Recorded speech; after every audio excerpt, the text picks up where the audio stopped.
ಈ ಜೀವನದ ದಾರಿಯಲ್ಲಿ ಎಷ್ಟೋ ಜನ ಬರ್ತಾರೆ ಹೋಗ್ತಾರೆ. ಕೆಲವೊಬ್ಬರು ನೆನಪು ಆಗಿ ಉಳಿತಾರೆ, ಕೆಲವೊಬ್ಬರು ಪಾಠ ಆಗ್ತಾರೆ. ಆದರೆ ಕೊನೆವರೆಗೂ ನಮ್ಮ ಹೃದಯದೊಳಗೆ ಉಳಿಯುವವರು ಅವರೇ ಕುಟುಂಬ. ಈ ದೊಡ್ಡ ಜಗತ್ತಿನಲ್ಲಿ ಸಾವಿರಾರು ಮನಸ್ಸುಗಳು ಇದ್ದರೂ ನಾವು ಕೆಲವು ಹೃದಯಗಳ ಜೊತೆ ಮಾತ್ರ ಒಂದು ಕುಟುಂಬವಾಗಿ ಸೇರಿದ್ದೀವಿ. ಇದು ನಾವೇ ಆಯ್ಕೆ ಮಾಡ್ಕೊಂಡು ಬಂದ ಅಲ್ಲ, ಆ ದೇವರೇ ಆಶೀರ್ವದಿಸಿದ ಅನುಬಂಧ.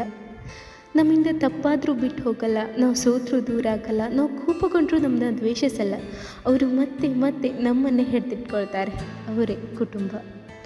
ನಮ್ಮ ಜೀವನಕ್ಕೆ ಆಧಾರವಾಗಿರೋ ಹೊರ ಜಗತ್ತಿನಲ್ಲಿ ನಾವು ಎಷ್ಟು ತಾಳ್ಮೆಯಿಂದ ಇರ್ತೀವಿ. ಕೆಲವೊಮ್ಮೆ ತಪ್ಪು ಇಲ್ಲದಿದ್ರೂ ಕ್ಷಮೆ ಕೇಳ್ತೀವಿ, ನಗ್ತಾ ಮಾತಾಡ್ತೀವಿ, ಮನಸ್ಸಿಗೆ ನೋವಾದರೂ ಮೌನವಾಗಿ ಸಹಿಸ್ಕೊಳ್ತೀವಿ. ಆದರೆ ಜೀವನವೇ ಆಗಿರೋ ಕುಟುಂಬದ ಮುಂದೆ ಯಾಕೆ ಆ ತಾಳ್ಮೆ ಕಡಿಮೆ ಆಗುತ್ತೆ? ಕುಟುಂಬದಲ್ಲಿ ಕೋಪ ತೋರಿಸೋದು ತಪ್ಪಲ್ಲ, ಆದರೆ ಆ ಕೋಪ ನಮ್ಮವರ ಹೃದಯಕ್ಕೆ ನೋವು ಕೊಡಬಾರ್ದು. ಕುಟುಂಬ ಅಂದರೆ ಒಬ್ಬರು ಕೋಪಗೊಂಡ್ರೆ ಇನ್ನೊಬ್ಬರು ತಾಳ್ಮೆಯಾಗಿರಬೇಕು, ಒಬ್ಬರು ಮೌನವಾಗಿದ್ದರೆ ಇನ್ನೊಬ್ಬರು ಹತ್ತಿರ ಹೋಗಿ ಕೇಳಬೇಕು, ಒಬ್ಬರು ಕಣ್ಣೀರು ಹಾಕಿದರೆ ಇನ್ನೊಬ್ಬರು ಅದನ್ನ ಒರೆಸೋ ಕೈ ಆಗಿರಬೇಕು. ಕೆಲವೊಮ್ಮೆ ಮಾತುಗಳು ಕಠಿಣ ಅನಿಸ್ಬೋದು, ಮನಸ್ಸಿಗೆ ನೋವು ಕೊಡ್ಬೋದು, ಇನ್ನೂ ಕೆಲವೊಮ್ಮೆ ದೂರ ಆಗಿಬಿಡಬೇಕು ಅನ್ನಿಸ್ಬಿಡ್ಬಹುದು. ಆದರೆ ಆ ಕ್ಷಣದಲ್ಲಿ ಒಂದು ಹೆಜ್ಜೆ ಹಿಂದಕ್ಕಿಡಿ. ಯಾಕಂದರೆ ಕಳೆದುಕೊಳ್ಳೋದು ಬರೀ ಒಂದು ಮಾತಲ್ಲ, ಒಂದು ಸಂಪೂರ್ಣ ಸಂಬಂಧ.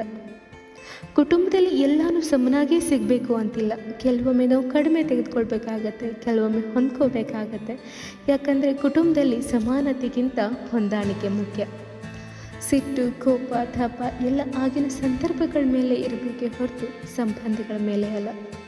ಸಂಬಂಧಗಳು ಮುರಿಯೋದು ಅಂತರದಿಂದ ಅಲ್ಲ, ಅಹಂಕಾರದಿಂದ. ಹಾಗಾಗಿ ಕುಟುಂಬದಲ್ಲಿ ವಿಶ್ವಾಸ, ಸಂತೋಷ, ನಂಬಿಕೆ, ಪ್ರೀತಿಯನ್ನು ಉಳಿಸ್ಕೊಳ್ಳಿ. ಯಾಕಂದರೆ ಜೀವನ ನಮ್ಮನ್ನ ಎಷ್ಟೇ ದೂರ ಕರೆದೊಯ್ದರೂ ನಾವು ಹಿಂತಿರುಗಿ ಬರೋ ಮನೆ ಕುಟುಂಬ ಮಾತ್ರ.